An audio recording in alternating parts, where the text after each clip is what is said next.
ईशांत शर्मा से तल्ख कलामी की वजह क्या थी? भारतीय बॉलर किस बात पर भड़के हुए थे? कामरान अकमल ने कहानी बता दी। साबिक कौमी क्रिकेटर कामरान अकमल ने पुरानी याददाश्तों के औराक पलटते हुए 2012 में पाक भारत मैच के दौरान ईशांत शर्मा से होने वाली तल्ख कलामी के पीछे की सारी कहानी सुना दी।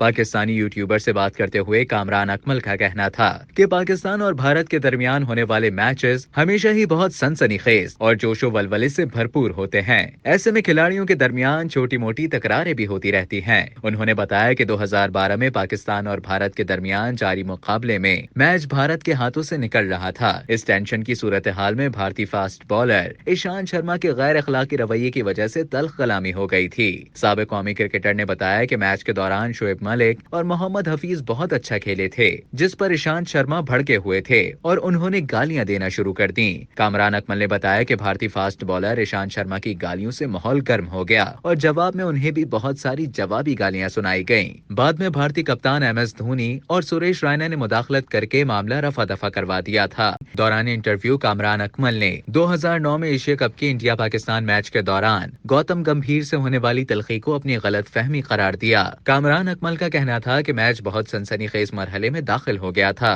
तब गौतम गंभीर ने मजाहिया अंदाज में कुछ कहा था। मुझे लगा उन्होंने मुझे कुछ कहा है जिस पर मैं भड़क गया, लेकिन अब मैं समझता हूँ कि गौतम गंभीर ने उस वक्त वाकई खुद कलामी ही की थी। अब तक के लिए इतना ही। मजीद इसी तरह की मालूमात हासिल करने के लिए डेली जंग के YouTube चैनल को सब्सक्राइब करें और Facebook के पेज को लाइक करना ना भूलें।